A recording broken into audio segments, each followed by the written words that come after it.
All right, good morning. Thank you all so much for joining us today for our part one of this two-part series. The second part will be on March 25th in a couple of weeks, so you can sign up for that one as well. We are excited to have Prentice and William sharing with us today about why this matters and giving us a little bit more background on how educators shape the experience of underrepresented students. So I'm going to turn it over to them so that way you guys have enough time. Good morning, everyone. Little personal confession. Me and my wife, we started the keto diet. I want to call it a diet. I'm seeing this food that I don't know exactly what I cannot eat. I know I can do the chicken and the leaves, the green stuff. So I'm a little jealous right now. So if I'm salivating at the mouth, understand that's where it's coming from.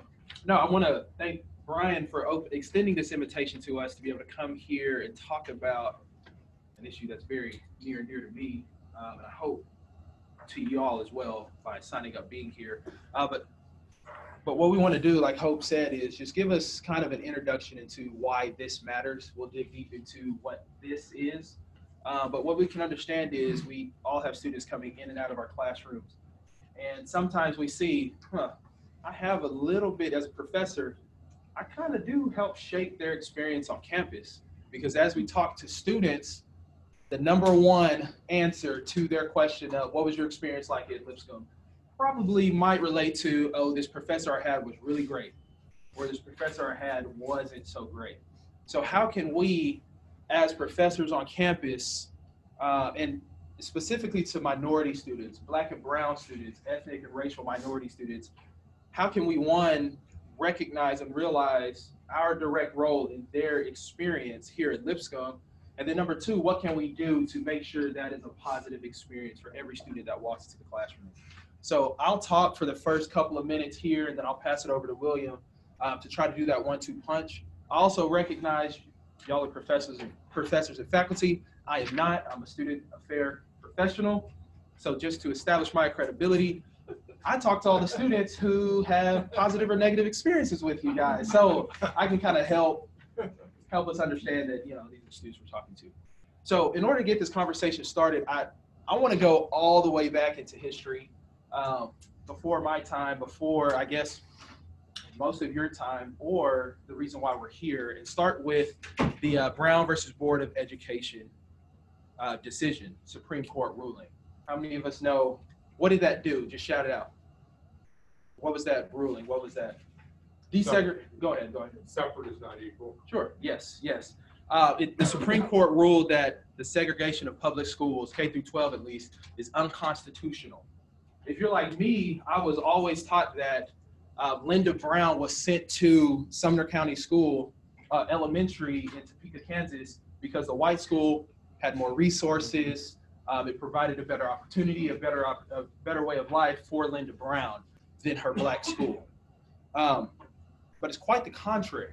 If you talk to Linda Brown's parents, Oliver and Leola Brown, they wanted to send Linda to the all-white school because it was only 4 blocks away versus the 7 blocks that Linda had to travel to go to her black school. All right. And so when you talk to their parents, when you talk to her parents and her parents' recollection of Monroe Elementary, they say that the school was great. The quality of education was great. The teachers were awesome. The textbooks weren't these old ratted and tatted textbooks. So they had access to resources to educate the black kids that were in their classroom. But if you look at the Supreme Court ruling and the language and the verbiage that the Supreme Court used, it tells quite a different story. So from Chief Justice Warren and the Supreme Court ruling, it reads, a portion of that reads, segregation of white and colored children in public schools has a detrimental effect upon the colored children. It goes on to say, a sense of inferiority affects the motivation of a child to learn. Segregation with the sanction of law, therefore, has a tendency to retard the educational and mental development of Negro children and deprive them of some of the benefits they would receive in a racially integrated school.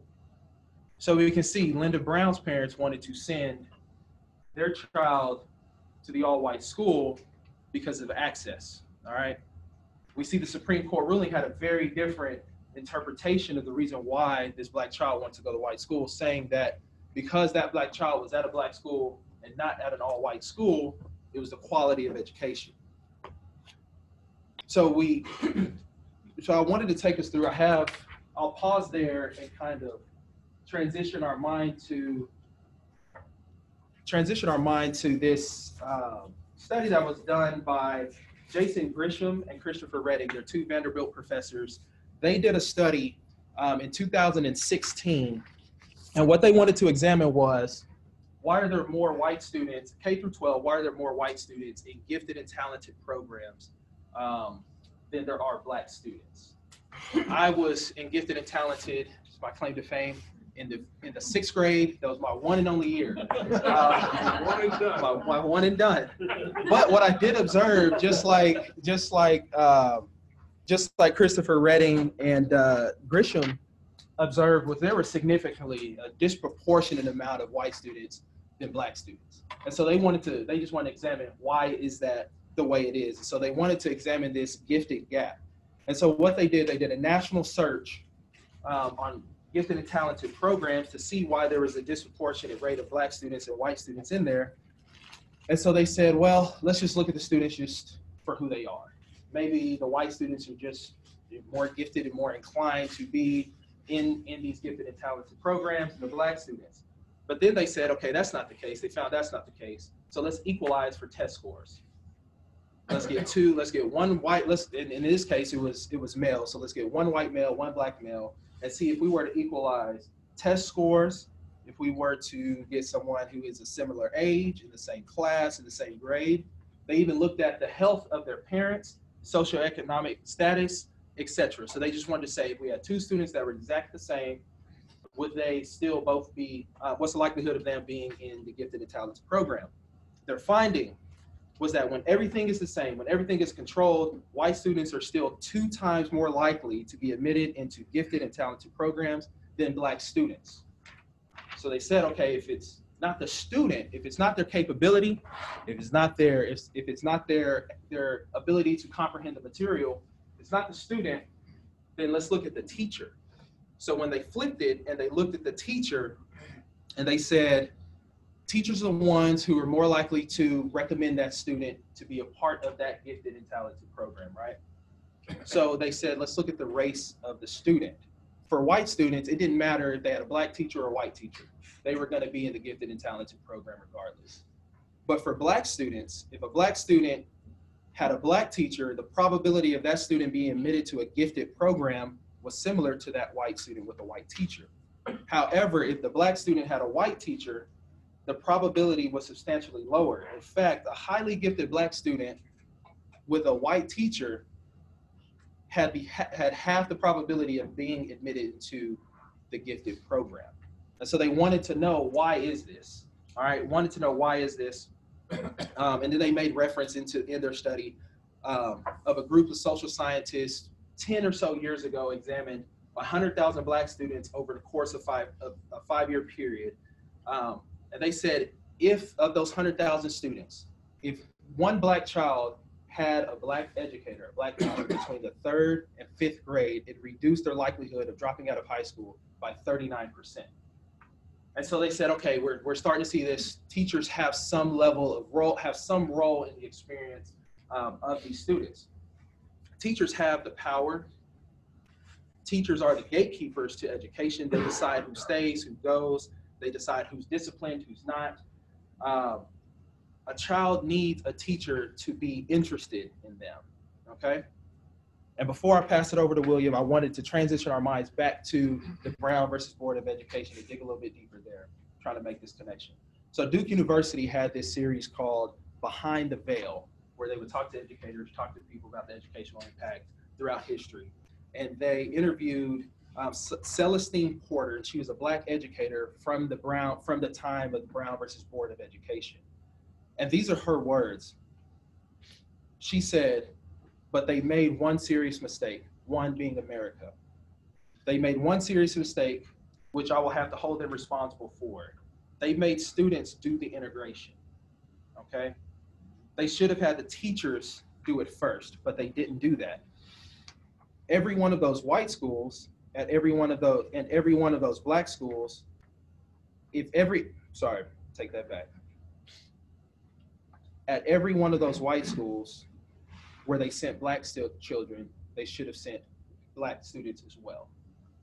For every white student that went to a black school, they should have sent white teachers as well. But they didn't do that. They made the children do the integration. So essentially she was saying they were making the students impact and influence their educational experience, where we should have did the teachers first. If you look at the Supreme Court ruling and if you look at the language in there, teachers are only mentioned one time in the main text and a couple of times in the subtext. So why weren't teachers on the forefront of the minds of, well, the Supreme Court? We could argue the Supreme Court were educators, so they didn't understand. But I think it's a very important message and a very important takeaway leading into why this matters. Teachers have so much impact and so much influence on the student experience. This discussion we're having today is about the role teachers play in this educational experience. This is what it's all about. Students need someone who takes an interest in them if education is going to be fair. Why does this matter? I would say this matters because educational quality is a function of who holds the power in the classroom. So from there, I'll pass it on to William to continue this discussion. Thanks so much, Prentice. Good morning, everyone. I want to piggyback on something that he was talking about just now in these studies of education, particularly in black schools of old.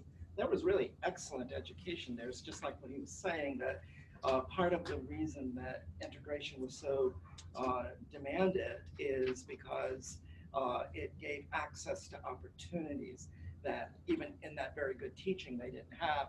There's a book that I would recommend every one of you read. It's called Their Highest Potential. It's by Vanessa Siddle Walker.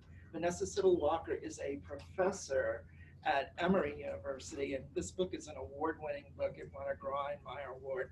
She got $250,000 to do whatever she wanted to do with it because of having done this really great research. And she is the current president of the American Educational Research Association.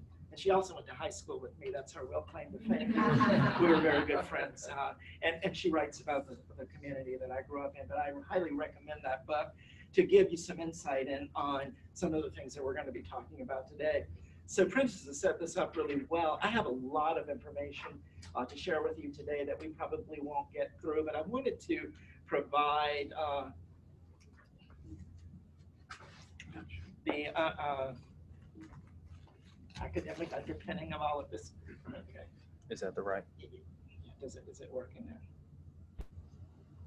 Try it again. So our agenda today is this. We're going to be looking at, I think we need to put this all in some sort of current context, some sort of intellectual context, why this is important and what we can do about it, and then to offer you some suggestions for some things that you might do in your classroom. So the first thing that we're going to talk about today, we're going to look at the psychosocial, developmental, and political context that we're in today. That's really important. The things that are happening in the world that we live in, where they are students, and what we're doing and what we're bringing to the table, it's very important in understanding the learning experience of all students, and particularly for underrepresented minority students. And then we're going to talk some about inclusive teaching. What does that mean? How many of you have heard of inclusive teaching? Right, so there's some people in the room who've done that, who've read about that, or who are doing that. That's an important key, I think, to making this experience here a meaningful one. And then third, we're going to look at some of the principles of inclusive teaching and some of the practices of inclusive teaching. And then if we have any time left, we'll give you an opportunity to ask some questions. So starting this, there are a couple of really important concepts and theoretical foundations that I think we should be aware of. One is that of stereotype threat. This might be something that you've heard of before. Some of you've heard of it maybe more than others. But this was a theory that was developed by Claude Steele. Claude Steele is currently Professor Emeritus at Stanford. But prior to being Professor Emeritus, he served as Dean of the College of Education at Columbia University, Dean of the College of Education at the University of California at Berkeley, and Dean of the College of Education at Stanford. And he also served as provost at all three of those institutions. So he's a very learned individual, an African-American gentleman who's done extraordinary work in this area. And he talks about stereotype threat. Stereotype threat is like a self-fulfilling prophecy. When we worry that our behavior may confirm stereotypes about a group we belong to, our attention splits between the task at hand and our anxieties, often causing us to behave in ways that confirm the very stereotypes at the root of our anxieties. When we experience stereotype threat, we get distracted and our bodies undergo temporary changes. And this can have serious consequences on our performance and our behavior. So this is one of the things that we need to understand, particularly as we have underrepresented minority students in our classrooms, that they are often undergoing or experiencing stereotype threat. And I will suggest some additional readings that you might look at toward the end of this. A second theory that's at work is this idea of implicit bias, and I know most of us have heard some things about implicit bias. This was developed by a group of professors at Harvard University, and there's been extensive work in that area. But implicit bias are thoughts and feelings. Well, thoughts and feelings are implicit if we are unaware of them or mistaken about their nature. We have a bias when rather than being neutral, we have a preference for or an aversion to a person or group of people. Thus, we use the term implicit bias to describe when we have attitudes toward people or associate stereotypes with them without our conscious knowledge.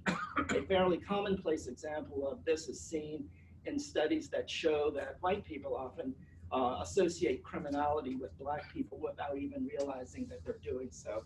And all of us experience some form of implicit bias. It's not just that white people have it, but all of us do when we internalize some of those implicit biases. But this is also at work in the classroom, and this is something that students are sensitive to. They're not aware of it, but they are sensitive to.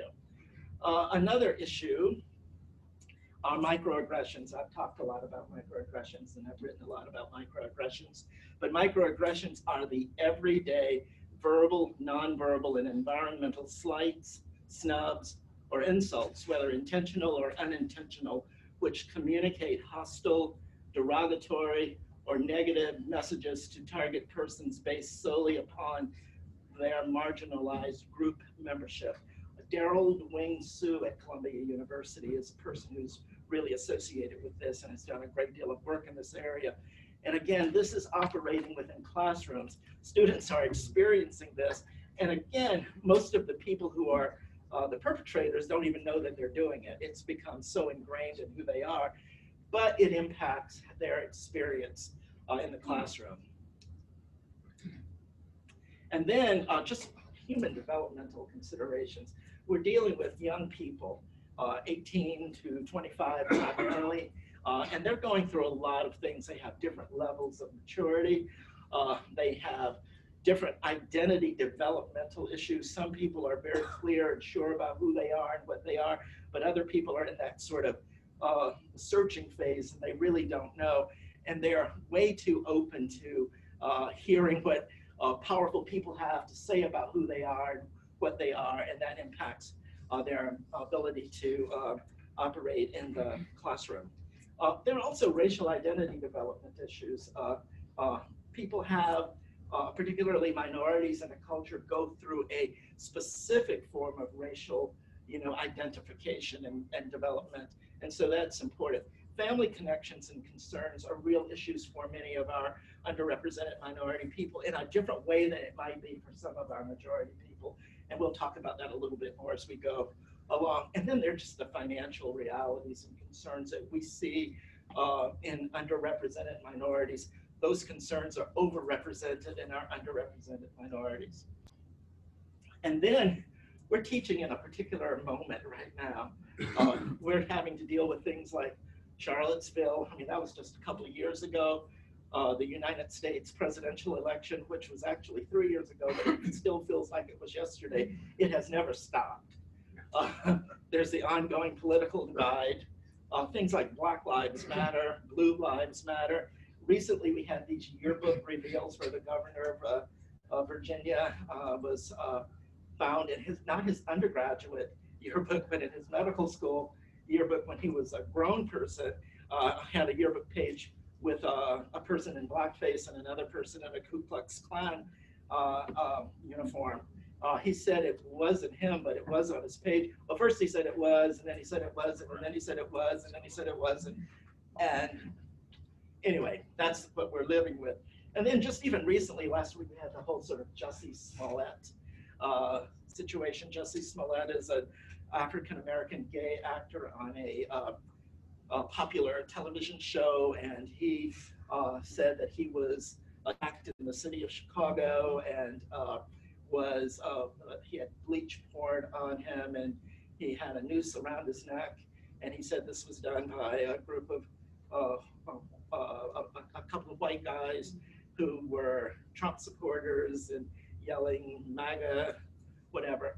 And then it turned out it wasn't so, or at least it appears that it wasn't so. I guess the jury is still out on that, although I don't know what they're going to find. But anyway, all of these things are happening in the lives of our young people.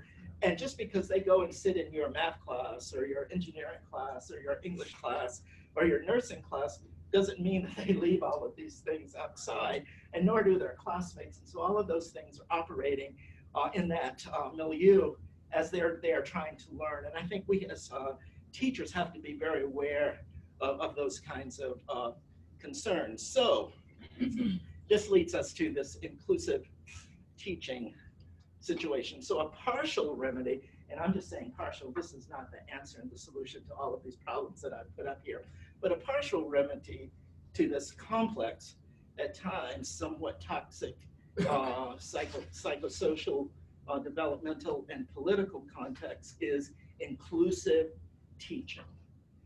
That is the creation of an environment that values diversity in persons, in thoughts, in perspectives, and promotes inclusivity in the classroom. So that's a tall order, but that's what we're going for. So what is inclusive teaching? What are we really talking about? Inclusive teaching is about getting to know your students and finding ways to connect to them so that they feel connected to this learning institution, that they feel connected to this environment.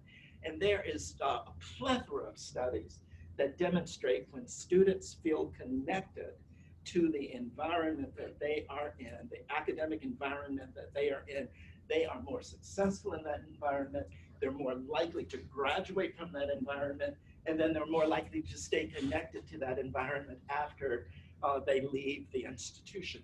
So this is really important. So recognizing and valuing the fact that our students are truly different in some very meaningful ways is a really important part of inclusive teaching. Yes, they are very, very similar. All students are similar. All of them are here to learn some things. But there are some differences that really do make a difference. And ignoring those differences or minimizing those differences is to our detriment. And it hurts the students, and it hurts us as an institution. And more importantly, taking into account the meaning that those differences have for our students' lives. That's really important for us to do. And if we don't know our students, if we're not engaged with our students, if we're not talking to our students, then we're not likely to be able to have that kind of impact. So, connection and relationship. You know, I thought for the last couple of weeks a lot about this presentation and what we would present, because there's so much data out there, there's so much theory out there. But at the end of the day, it really comes down to connection and relationships between faculty and their students. Connection with the institution, particularly with professors, changes for the better the nature of the college experience, particularly for those who are underrepresented students. teachers play a big role in that better experience. Conversations that you have with students, encouragement that you give to students, validation that you convey to students, just that human connection, showing respect and dignity and communicating value. I had an interesting experience at the end of last semester. I worked with a brilliant student here at Lipscomb on a project. She was one of the brightest students that I have ever worked with in my entire career. And I've been a professor at Vanderbilt, at the University of Minnesota, at the University of Kentucky. I've been tenured professors in those places, but this was one of the brightest students that I have ever had in my whole experience. And we worked on a project together, and she just did it fabulously. And I just one day sent her an email saying, you know, how wonderful it was to work with her, how brilliant I thought she was, and I believed with all of my heart that she was going to have a profound impact on the world upon leaving here. And I just did that. I thought everybody did that. She called me. I mean, she didn't write me back that text. She called me crying, saying, Professor Turner, I've been here for 4 years, and nobody has ever said anything like that to me. This was a student of color. It was a woman, and just a brilliant person. And I know that her professors think that she's brilliant. I mean, she has practically a 4-point average, but nobody had ever really taken the time to say that to her. And so I think that we have to be really mindful about that. I know we say these kinds of things to our students all of the time, but I think sometimes we don't necessarily say that to our underrepresented students, or we don't find ourselves in the space maybe that we can do that. And I think you have to go out of your way with intention. I wanted to share with you an experience I had 100 years ago when I was an undergraduate student that really made a difference for me. I was a student, I did my undergraduate work at the University of North Carolina at Chapel Hill, and I was a journalism major. They have a top 10 journalism school there, and I was a student in a journalism school, and I had a very esteemed journalism professor by the name of Jim Shoemaker. Jim Shoemaker was one of those most famous professors at UNC. As a matter of fact, Jeff McNally had been his student many years before, and he wrote this comic strip called Shoe. And this is Professor Shoemaker. Shoe, that's him. He's that really sort of rough, never smiled curmudgeon of a person. And I was as nervous as anything being in his class. It was a feature writing class. And in the journalism school where you wrote not just hard news stories, but you wrote stories that had a sort of colorful edge on it. And one of the things that we had to do was to come up with a description of something that was going on that had been assigned to us, and then read it out to the rest of the class. And this is a man who never smiled at anybody, who never generally seemed to give anybody any affirmation. And I wrote something, and he loved it. So I was writing about this terrible, corrupt political situation that was happening in North Carolina at the time. And I described it as having the stench of the Durham city sewer on a sweltering summer afternoon. And he almost laughed. He smiled and almost laughed, and he goes, really good, really good. And you know, before that, I didn't feel connected to him at all. I didn't even feel connected to UNC. And I didn't feel connected to the people in that classroom. I was the only African-American student in that classroom.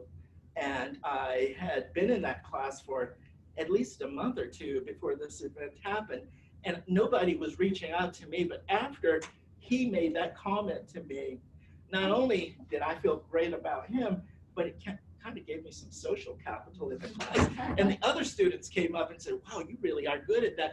All of a sudden, I started to feel like I belonged there, that I had something to contribute, that I wasn't just there to fill a seat, but that I had something that I could really give. And so I think it changed me, and it changed my relationship to the University of North Carolina, which I love. I'm a Tar Heel born bred. I won't go into all of that. But I'm just saying, the things that we say and the things that we do in our classrooms can really have an impact on the students that we're working with. And particularly, I want us to think about that with working with our underrepresented minority students. So part of inclusive learning is about creating a culturally inclusive classroom. And probably many of you have seen this Venn diagram before, but I think this is a really important part of what we're talking about, creating a culturally inclusive classroom. And that begins with positively interacting with your students. I think you have to find a way to interact with your students. This is for all students, but particularly for minority students. I think there aren't very many classes here where there are a lot of minority students together. Generally speaking, there's one person in this corner, maybe there's another person in that corner, but they don't necessarily feel connected to the experience. And you can really help them to feel connected. So positively interacting with them or interacting with them in a positive way. Actively discouraging classroom incivilities. Sometimes when there are classroom discussions, it can very easily drift into an us versus them or we versus they kind of a conversation. And the assumption is that everybody in that classroom has the same social views, the same social background, the same political views, the same religious backgrounds.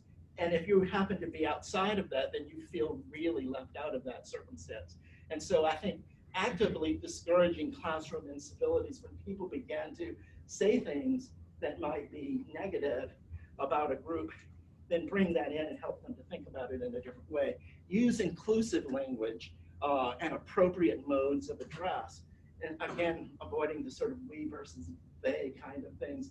But you can talk about people who think like this or people who think like that. What is the commonality? They're figuring out ways to bring that together. And then encouraging open, honest, and respectful class discussion is important. There are several principles connected with inclusive teaching. Principle one, we need to move from an equality to an equity orientation. I think that's really important. Equality means treating everyone the same. You know, we think that's important to do, but it really isn't necessarily the most helpful thing to do. Equity is treating everyone fairly in light of background conditions that generate differing sets of advantages and obstacles for individuals. And this requires being able to identify structures of advantage and disadvantage that are generated by sociocultural background and adjusting my pedagogy to correct these imbalances and advantages to advantages and disadvantages. And so many of you have seen this sort of representation here, but this first one with equality, everybody has the same opportunity, but not everybody begins at the same place. So the wall or the barrier that's there is going to be much more salient for some than it's going to be for others. You want to go for more kind of an equitable experience where the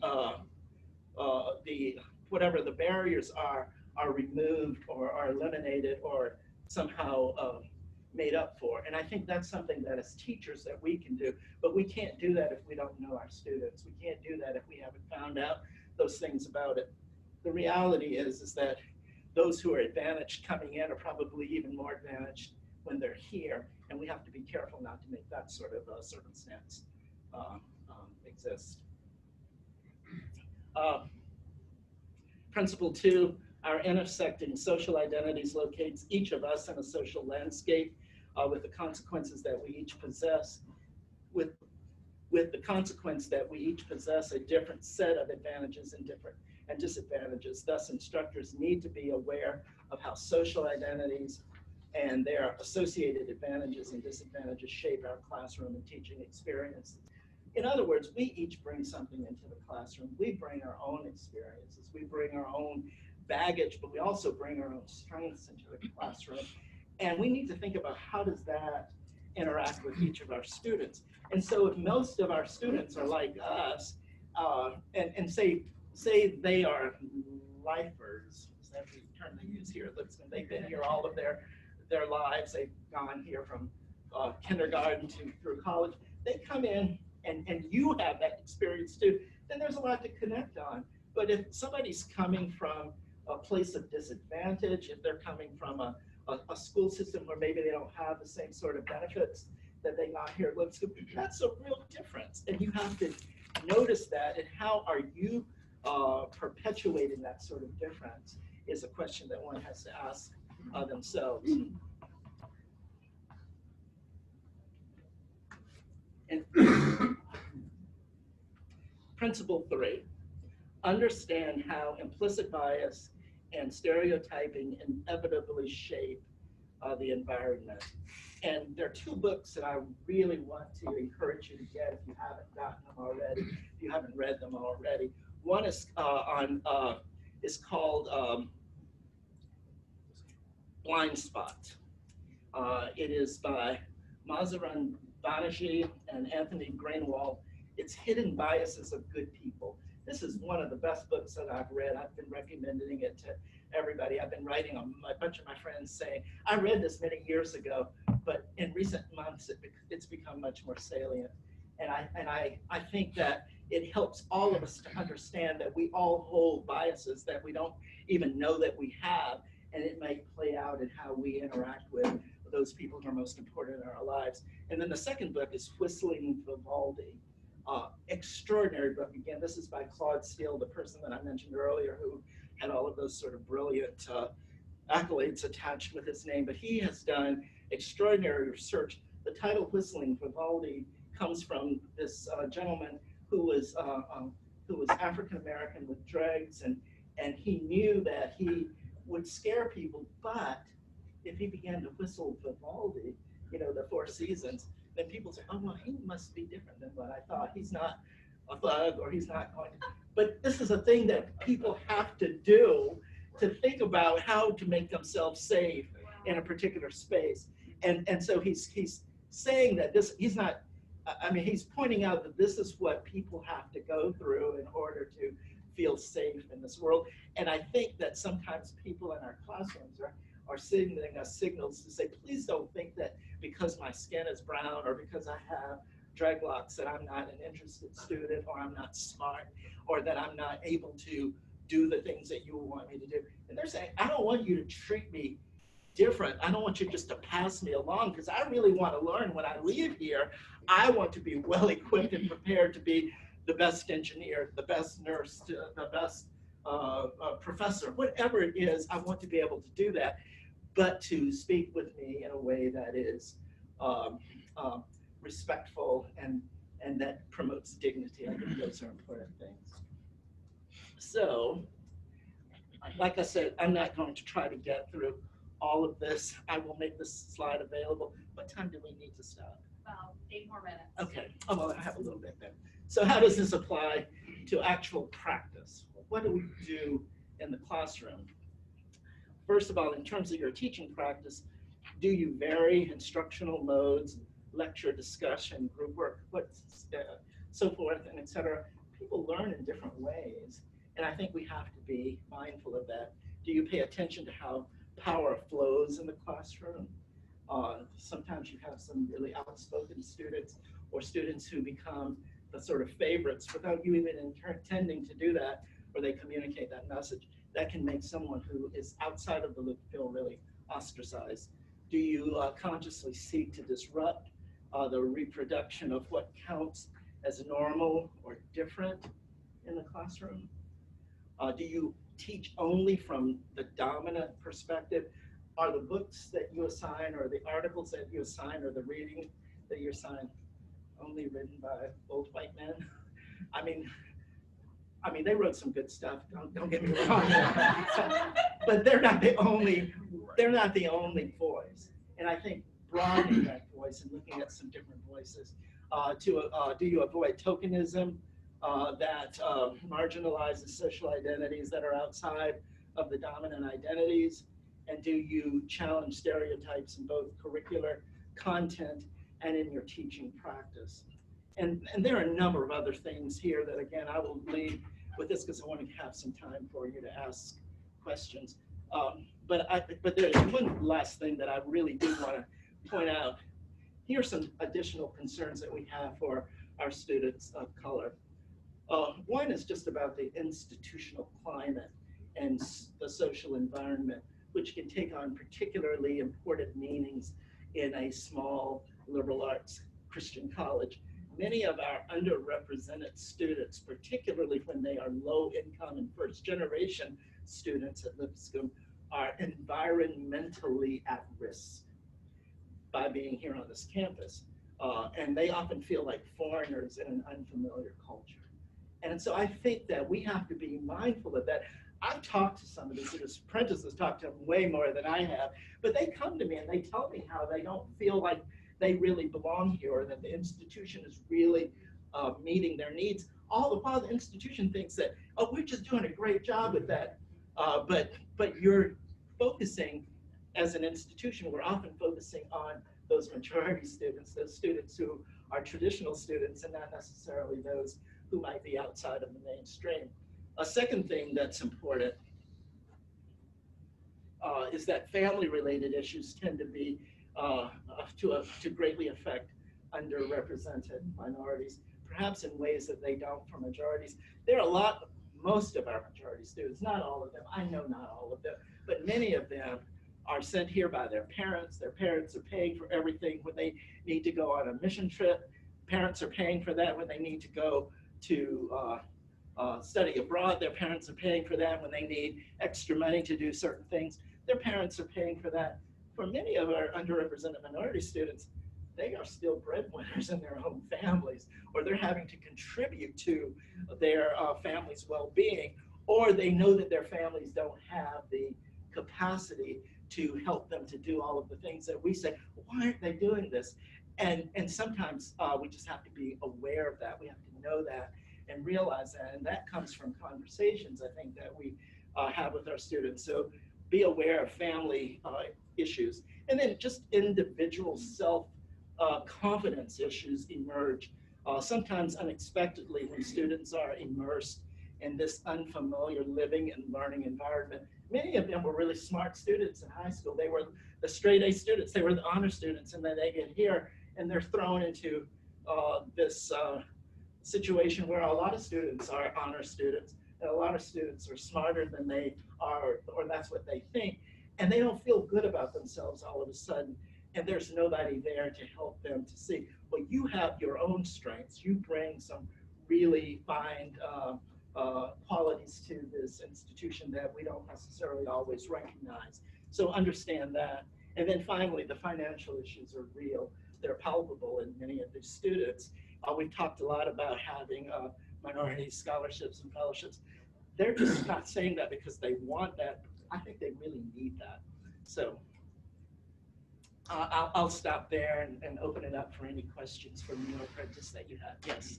I really appreciate the conversation. One of the things that I sense, at least with my colleagues, is that we're so focused in our functional areas of our discipline that we really don't think about these sorts of things. I mean, we're accountants, we're lawyers, we're management or whatever in the college of business. We're so focused on that topic that the people that we're trying to teach, we don't really focus on them. We focus on the stuff. I think that's true for people with all students. I think that we get really focused on the things that we know we have to do to advance in our careers.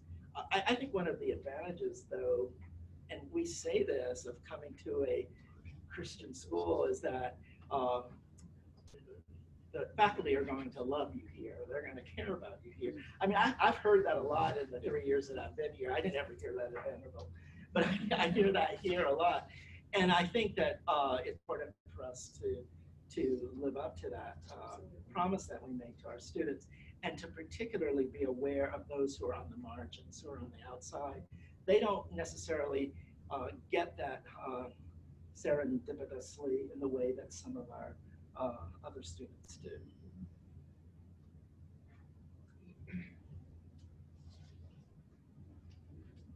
I'll just say thank you so much for sharing. I really think that the relationship part that you mentioned is huge. I've experienced people from all different cultural and racial backgrounds in my teaching history, and one always comes to mind, and it was a young female from India, and family dynamics and cultural things really played a part in her educational experience. And I remember just building a relationship with her and creating a safe space for her to come. And at one point, she went from failing to doing incredible, but at home she wasn't getting those accolades because there was a different level of expectation in the family dynamic. So we celebrated those things in my office, and we just like cried together. And at one point, I'll never forget it. I don't know every in and out and nuance of that culture or background, but I remember her looking at me and saying, Dr. Harris, I love you. Yeah. Is there something I can pray for you about today? And that was a pivotal moment. And so I'll never ever forget moments like that, but it's the relationship. I think if someone feels like you really care about them and you're investing in them, you can break down a whole bunch of barriers.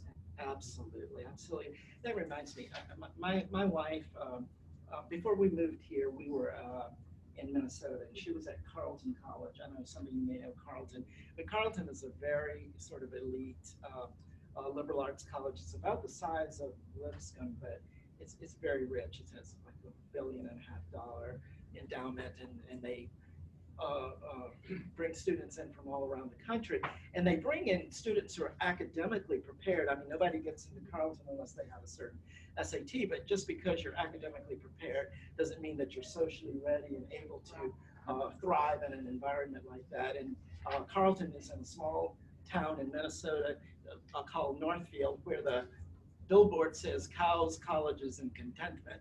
But you have students coming in from Chicago and New York City and Los Angeles. This is where they go into inner cities to bring students in. And they were coming to Carleton. Carleton's graduation rate at the time was 91% for all of their students, but only 69% for underrepresented minorities. So they created this program with some federal funding called Student Support Services. And within 5 years, seriously, they did really intensive relationship work with these students. They brought them in, they created a space for them, they helped them with the needs that they have. They did tough love talks with them saying, yeah, you're just making an excuse now, you need to work harder. I mean, they did all of those things, and within 5 years, the graduation rate for underrepresented minorities went from 69% to 94%. I'm saying it was amazing. And even to this day, we get a call at least once a month from one of those former students. One person was on and won the Amazing Race. She was the young woman who was getting her PhD at the University of Wisconsin.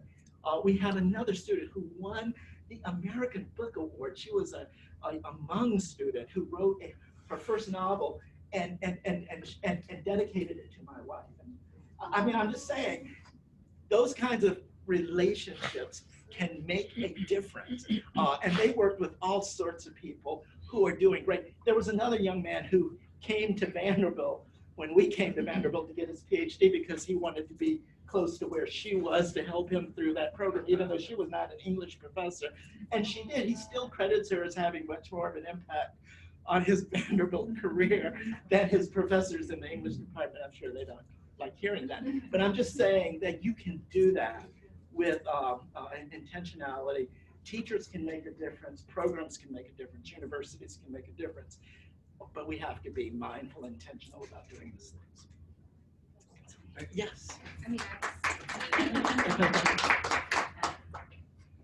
things to, I guess, talk about with you in the future is how can we in our college, I know that y'all are doing amazing things with the big institutional, but how as at college can we also start implementing some of these strategies that help our minority students? Okay, great. Thank We you. may pick up on some of that maybe in the part 2 in 2 weeks as well. But I want to thank them for sharing with us this morning.